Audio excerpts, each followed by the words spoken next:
Yo les bros, bienvenue sur Spatule Bro, je suis le chef. On se retrouve aujourd'hui pour parler des dernières news autour de la saison 2 de One Piece live action par Netflix. On va parler des deux nouveaux teasers qui sont sortis durant ces vacances de fin d'année, ces fêtes de Noël et de fin d'année du coup, et aussi des différents trucs qu'on a pu voir ces dernières semaines, ces derniers mois autour de la série. Mais avant, petit instant auto-promo, ça fait longtemps. Je vous rappelle que mon light novel, ma série de light novel, Isekaiara, tome 1 et 2, sont tous les deux disponibles, un peu partout en librairie aussi. Un peu dur à trouver, mais ils sont en librairie. Et sur le site Spatule Shop, bien évidemment, énorme banger illustré par Jigito. Je rappelle aussi que le Spatule Jump, le recueil de mangaka francophones imprimés en Bretagne, 100% français, est aussi disponible sur le Spatule Shop. Hein, voilà, là, et le tome 0 est écoulé totalement, mais le numéro 1 est toujours disponible. Après, je dis que le tome 0 est écoulé. Pour le moment, peut-être qu'il va revenir incessamment sous peu dans un nouveau format, plus petit, plus léger et moins cher. Oh là, peut-être, spoiler, on en reparle en 2026, bien sûr. Bref, pour retrouver tout ça, ça se passe dans le lien en description et éventuellement dans le commentaire épinglé. C'est très important si vous souhaitez soutenir la chaîne, les chaînes et la création indépendante française en général. Voilà, merci beaucoup. Place à la vidéo, bien sûr. Alors, la dernière fois qu'on a évoqué ensemble la saison 2 de One Piece Live Action, c'était au moment de l'annonce de casting. Hein. Il y avait le casting de Ace, qui va être interprété par l'acteur Xolo Madureira, je sais plus comment on prononce son nom, je suis désolé, mais ça va être Miguel de Cobra Kai en Ace. Et il y avait aussi un acteur britannique qui allait jouer le rôle de Monsieur Two, a.k.a. Bon Clay. Et il y avait eu une première bande-annonce aussi à l'époque, et les premières images de Smoker et Tashigi, et ça ressemblait à un gros boulard, souvenez-vous. Mais entre-temps, on a eu des nouvelles images, on a eu trois petites vidéos très courtes nous montrant les designs, les costumes de personnages importants dans cette saison qui vont arriver, plus ou moins importants.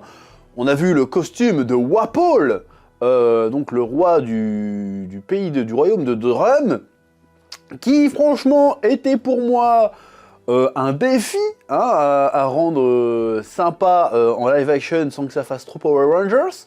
Force est de constater qu'il semble avoir réussi, franchement il a de la gueule ce Wapol. Alors évidemment il est toujours un petit peu cartoonesque, un peu plastoc, mais ça passe. Ils auraient pu le rendre beaucoup plus ridicule, je trouve qu'il franchement il se débrouille bien au niveau du costume.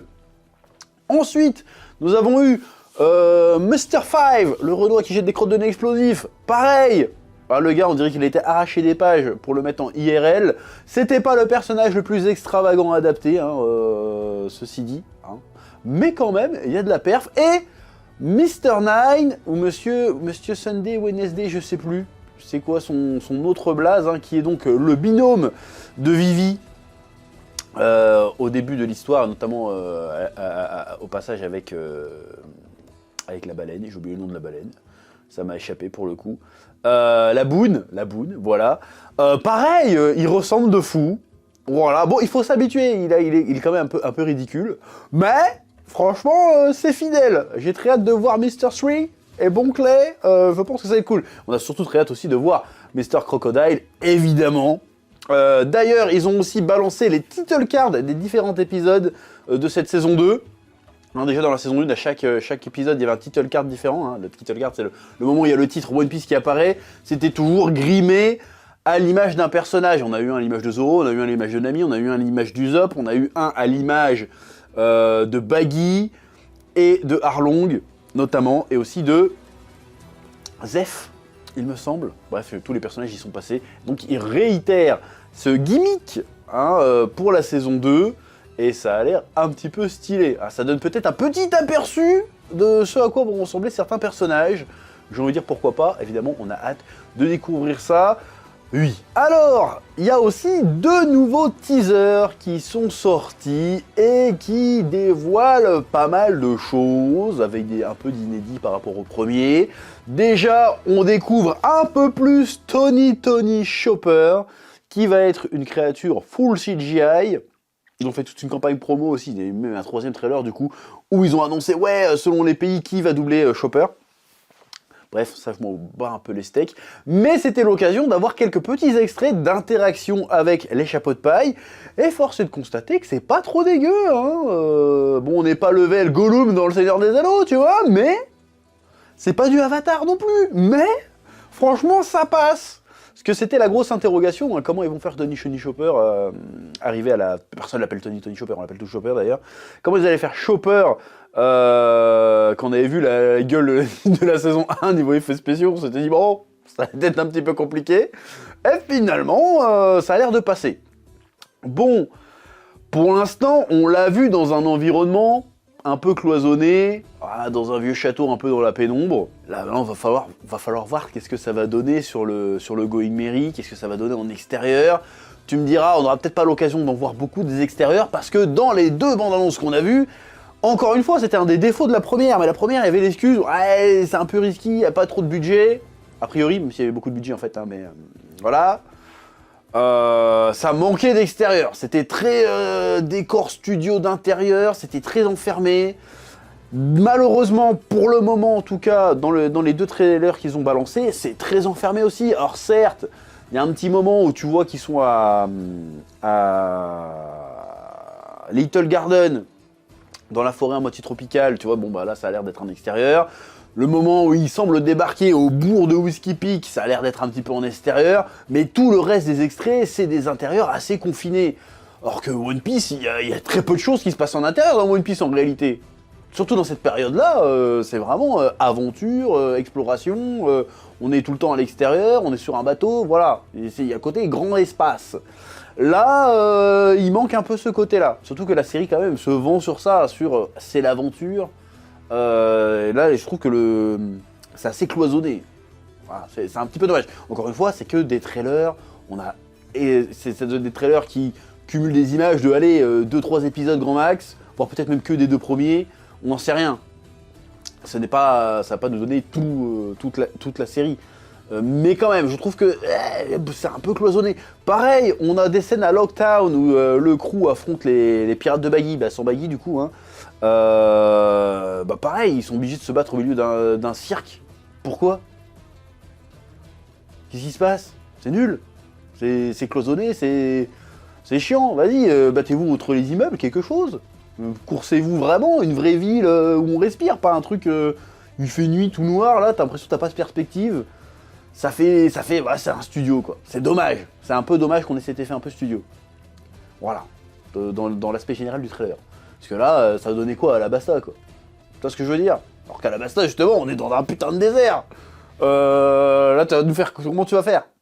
Et surtout, comment on va rendre Chopper dans ces interactions-là? Donc pour l'instant, on le voit pas trop dans le même plan que des acteurs en chair et en os. Hein, dans la bande-annonce, j'ai pas l'impression. Voilà, d'ailleurs, à l'occasion de cette bande-annonce, on voit que Inaki Godoy a été à la salle. Alors le gars, il est musclé, attention, hein. Il avait l'air un peu fluide dans la saison 1, dans la saison 2, t'as l'impression que c'est le Luffy pré-time skip, post-time skip. Tu dis, oh, il a été à la salle. Et tu vois dans leur dos, d'ailleurs, je vous mets l'image, hein, à Sanji et Luffy, on aperçoit de dos le docteur Kureha. J'espère que je me trompe pas de nom, il me semble que c'est Kureha qu'elle s'appelle. Donc Kureha qui n'a pas balancé encore les photos de Kureha, là. Je suis curieux de voir comment à quoi va ressembler. Pour le coup. Voilà, oui. On a aussi un meilleur aperçu des géants, hein. On les voit d'ailleurs, Dory et Brogy, ou Dorogi et Bogi. Non, putain, j'ai eu un bug là. Bref, les 2 géants en train de se foutre sur la gueule. Pareil, t'as envie de dire ça rend bien, mais parce que tu les vois d'en dessous face à un ciel bleu. Encore une fois, il va falloir voir à quoi ça va ressembler, les interactions avec des humains de taille normale.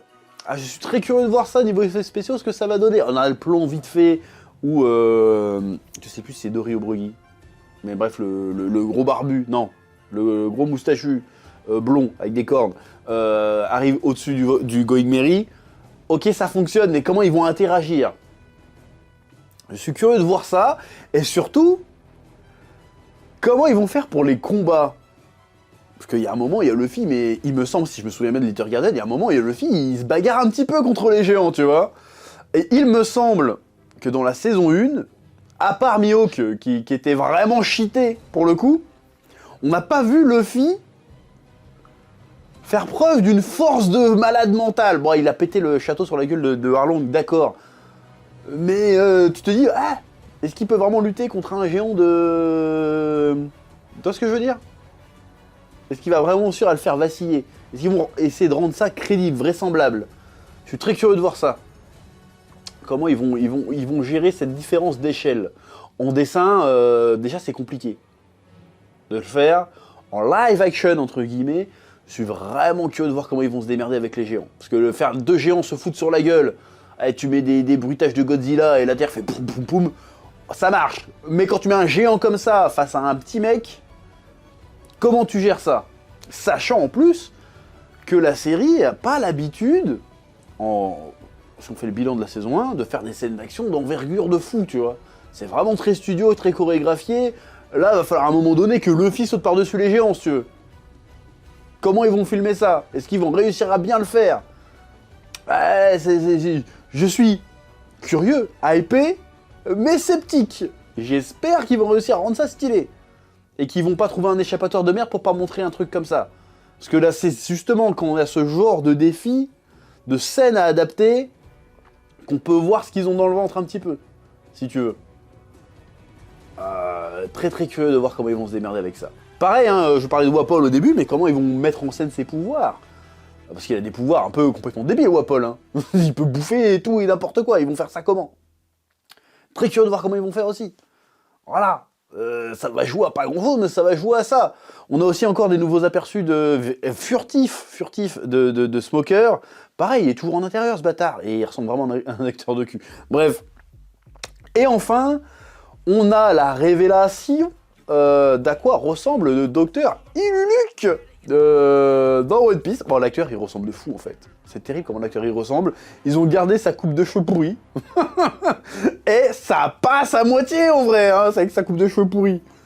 Ça passe à moitié. Hein. Sachant qu'ils ont gardé aussi la coupe de cheveux de... comment il s'appelle? Crocus? C'est ça? Je sais plus. Je suis très curieux de voir franchement toute la phase avec le flashback d'Iluluke. En live action, ça peut être vraiment incroyable. Avec le discours là, ça peut être... là c'est là qu'on va voir si c'est une bonne adaptation ou pas. Une scène comme ça, s'ils la réussissent, franchement, ça donne que du bon pour la suite. Ça va pas être évident, mais ça peut donner que du bon pour la suite. Parce qu'il y avait eu des scènes comme ça, un petit peu moment culte à faire dans la saison 1, notamment le moment où Nami a dit Arlong, et puis que Luffy fait t'inquiète, il lui met le chapeau. C'était bien, ça est 7 sur 10. On peut mieux faire, tu vois. Là, par contre, c'est le discours d'Iluluke. C'est une des scènes cultes de One Piece. Il faut vraiment qu'il y ait de la chialade derrière. Il faut que ça soit épique de ouf. Et si j'ai l'impression que c'est tourné dans un vieux studio de merde, ça va pas le faire. Il faut que ça pète sa mère, là. C'est ça qu'on veut voir. Il faut que ce soit incroyable. Et pareil, je reviens sur Chopper. Là, on a vu la première forme de Chopper. Mais est-ce qu'ils vont faire toutes les formes de Chopper aussi? Parce que là, il y a au moins 3 formes Chopper. À cette époque, il y a la forme cerf, il y a la forme Chopper, et puis il y a la forme gros balèze. Si je dis pas de bêtises. Donc, est-ce qu'ils vont introduire les balls et tout, là? Qu'il a, il les a déjà à l'époque, il me semble, si je dis pas de bêtises. Très très curieux de voir comment ils vont gérer tout ça. Est-ce qu'on va avoir les lapins ours bizarres, là, qu'il y a dans le manga aussi? Ah, ça pose plein de questions. Comment ils vont... C'est casse-gueule de fou, mais ça peut être génial. On va voir. Bref, c'est à peu près tout ce que j'avais comme petite réflexion, des petites réactions aux nouvelles images du One Piece live action. J'espère que ça vous aura intéressé. Merci d'avoir regardé cette vidéo jusqu'au bout. Si c'est le cas, mettez un petit pouce bleu, un petit commentaire. Ça fait plaisir. Je vous dis que la passion vous guide. Et à très bientôt sur Spatule Bro pour de nouvelles vidéos. Oui.